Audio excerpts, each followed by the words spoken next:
Friends, warm welcome to my channel. दोस्तों, अगर आपने मेरे चैनल को अभी तक सब्सक्राइब नहीं किया है, मुझे सब्सक्राइब करना ना भूलें, क्योंकि जैसा मैंने पहले कहा है कि आप जितना मुझे सब्सक्राइब करोगे उतना मुझे एनकरेजमेंट मिलेगा, ताकि मैं आपके लिए नया नया वीडियो निकालता रहूं एंड आपके लिए ज़्यादा से ज़्यादा रिसर्च करूं।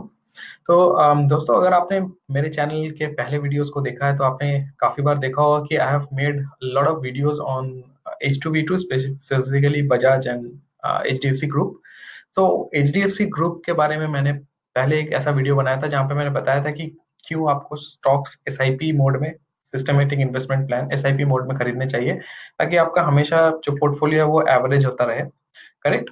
वही सेम चीज आज भी मैं आपको बताने वाला हूँ कि क्यों ऐसा जरूरी है कि आप SIP मोड में हमेशा इन्वेस्ट करें, एंड ऑल्सो एक कोई पर्टिकुलर ग्रुप का स्टॉक अगर आप टारगेट करें तो आपको कितना बेनिफिट मिल सकता है। तो जैसे कि आज के एग्जांपल में मैं आपको HDFC के बारे में बता रहा हूँ, HDFC group as a whole.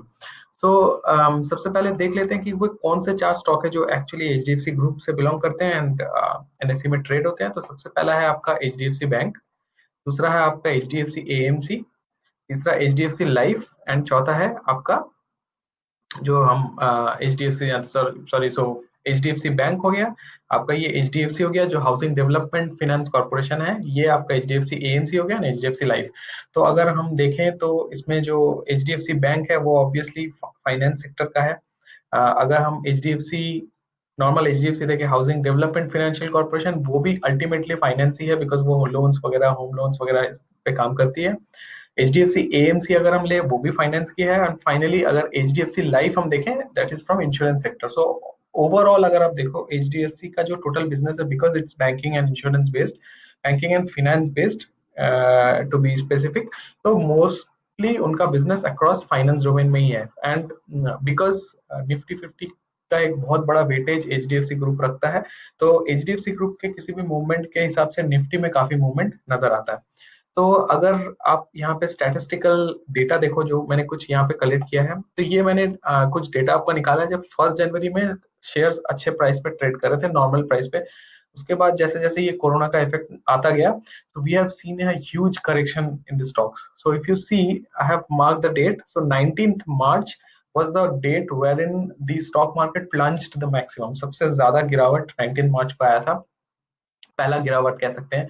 उसके बाद स्टेप वाइज में वो गिरता गया है, बट 19 मार्च को हमारा पहला डिप आया था। तो वहाँ 19 मार्च को मैंने एक रेफरेंस पॉइंट लिया है कि कितना ज्यादा वो करेक्शन हुआ था जब फर्स्ट आया था। तो अगर हम HDFC बैंक देखें, तो जनवरी के स्टार्टिंग से लेके अगर मार्च हम 19 का देखें, तो एक्चुअली HDFC 1279 से 797 तक आया था। तो ऑलमोस्ट 38% का डिप आया था, 38% का क्रैश। HDFC लाइफ अगर हम देखें तो 621 से 385, सो ऑलमोस्ट 39% का क्रैश। करेक्ट। अगर हम HDFC हाउसिंग डेवलपमेंट देखें, इसमें भी आपको नजर आएगा 2433 से 1490, that's almost 39%। Correct. And finally HDFC life अगर हम देखें तो it also crash from 3176 to 2070, that is also 37%। So 39, 37, ये भी आपका 38, एंड ये आपका 38। सो अगर आप देखो ओवरऑल 38, 39, लाइक 40% आपके सारे के सारे जो शेयर्स हैं HDFC ग्रुप के, जो चार शेयर्स है उसमें, उनमें करेक्शन आया था।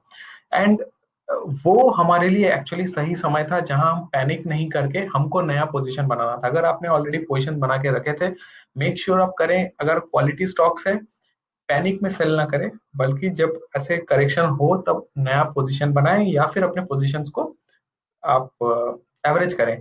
And that is why I always keep saying कि आप हमेशा SIP में इन्वेस्ट करें। अगर आप SIP में इन्वेस्ट किए होते हैं, आपके पास ऑलरेडी शेयर्स रखे होते हैं इस प्राइस पे, तो आपका अच्छा खासा एवरेज हो गया होता, क्योंकि 40% आपको डिप मिला है, जो कि नॉर्मल ट्रेडिंग में कभी नहीं होगा। तो अगर हम आगे बढ़े, अब हम रिवर्सल देखते हैं। तो ये जो मैं कर रहा हूँ, ये मैं आज के डेट पे 16 जून, आज के डेट पे मैं वीडियो रिकॉर्ड कर रहा हूँ, 16 जून पे हम करेक्शन देख रहे हैं from 19 June. Correct. 19 March, sorry, so March के बाद अप्रैल, मई, जून, तो 3 महीने में हम देखेंगे करेक्शन कहाँ पे हुआ है। सबसे पहले HDFC बैंक अगर हम देखें, तो बेसिकली 797 जो लो हुआ था मार्च में, वहां से रिकवर करके ये 988 वापस गया है। करेक्ट। तो there is a up move, and up move कितना आया है आपका 19%। करेक्ट। 19% का अप मूव है। वैसे ही अगर आप HDFC लाइफ देखो, HDFC लाइफ 385 का लो था, वहां से ये 506 चला गया है। करेक्ट। तो इसने कितना अप मूव दिया है, ऑलमोस्ट 24% का। अगर हम HDFC का देखें, हाउसिंग डेवलपमेंट का, उसने अपना जो 1490 था वहां से उसने हाई बनाया है 1809। सो इसने कितना दिया है, ऑलमोस्ट 18%। करेक्ट। और अगर फाइनली HDFC AMC अगर हम देखें तो HDFC AMC भी 2070 से ये मूव हुआ है टू 26 21 तक। ठीक है, दैट इज क्लोज टू 21%। ठीक है। तो अगर अगर हम देखें पिछले स्लाइड में, जैसे मैंने बताया, सारे के सारे स्टॉक्स 40% करेक्शन हुए थे। सो मान के चलिए कोई स्टॉक 100 रुपया का है एंड वो एवरेज में 40% करेक्ट होता है, तो वो 100 से करेक्ट होकर 60 पे आ जाता है। करेक्ट। तो 40% करेक्ट हुआ है। अब 60 पे अगर आपने अपना पोजीशन बनाया होता तो आपका एवरेज कितना होता, 100 प्लस 60, एवरेज 160 डिवाइड बाई 2 80, तो आपका एवरेज 80 का आ जाता। करेक्ट। अभी हम देखते हैं, अगर मान के चलते हैं 80 का आ जाता, अगर HDFC AMC का मान के चलते हैं जिसने 21% का करेक्शन जो अप मूव दिया है, तो अगर अगर मेरा स्टॉक का वैल्यू 80% है, 80 रुपीज मेरा एवरेज है, एंड अगर हम देख रहे हैं कि वो 60 पे आ गया था एंड वो 60 से एक्चुअली 20% ऊपर मूव किया है, तो actually from 60 it has move to 72। Correct. क्योंकि 20% का मूव है, 60 का 20% हो गया 12, इसको अगर हम जोड़ेंगे तो 72 पे वो आ गया। करेक्ट। एंड हमारा एवरेज कितना था, हमारा एवरेज था 80। तो आप देख सकते हो it almost actually reached to its average. तो उस समय पे अगर आपने एवरेज किए होते, उस समय पे अगर आपने शेयर्स लिए होते, तो आपका जो पोर्टफोलियो था वो एवरेज हो गया होता। आज के डेट पे ऑलमोस्ट आपका जो एवरेज प्राइस है वहां आ गया था। एंड गोइंग फॉरवर्ड जैसे जैसे कोरोना का ये मार्केट सही होता जाएगा, आप देखोगे कि आपको एक्चुअली रिटर्न ऑन इन्वेस्टमेंट ज्यादा आएगा, बिकॉज आपका एवरेज प्राइस कम है एंड अभी करेक्शन हो रहा है, अभी अप मूव हो रहा है।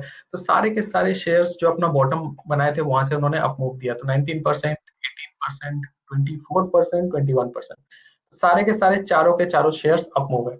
तो जैसे कि यहाँ पे भी मैंने बताया, ये जनवरी टू मार्च का साइकिल है, ये जून का है। 1490 से 1800, 797 से 980, 2070 से 2621, 385 से 506। तो ऑलमोस्ट ऑन एन एवरेज 20% का ऑलरेडी करेक्शन आ गया है।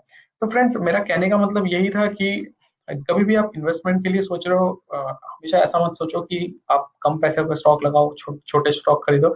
ऐसा नहीं है। Try to buy quality stocks and हर डिप में एक मौका बनाओ खरीदने का। ऐसा नहीं है कि स्टॉक का प्राइस नीचे जा रहा है तो हमको सब बेच के आराम से घर पे बैठ जाना है कि हाँ हमने तो बेच दिया है, भले ही वो लॉस हो रहा हो। नहीं, ऐसे अपॉर्चुनिटी का हमेशा फायदा उठाना चाहिए। एंड दैट इज वाई आई से कि हमेशा आप SIP मोड में इन्वेस्ट करो, ताकि आप रिलैक्स रहो। आपको अगर छोटा अमाउंट इन्वेस्ट करना है, अगर आप 2,000 रुपए, 5,000 रुपए भी इन्वेस्ट कर रहे हो, this is a minimum amount. अगर महीने में आपको लग रहा है कि हाँ मुझे 5,000 से ज्यादा नहीं इन्वेस्ट करना है, 5,000 को डिवाइड कर दो चारों स्टॉक में।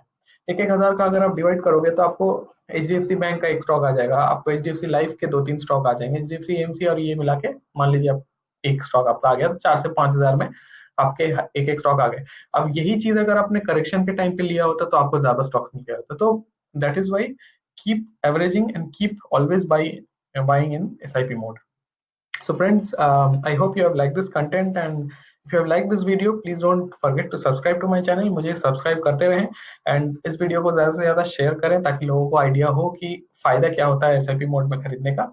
And keep supporting as you have always done. एंड मैं बहुत जल्द हाजिर होता हूँ नया कोई इंपॉर्टेंट और लाइक आपके लिए यूजफुल वीडियो लेके। Thank you so much and have a lovely evening. Thank you, bye bye.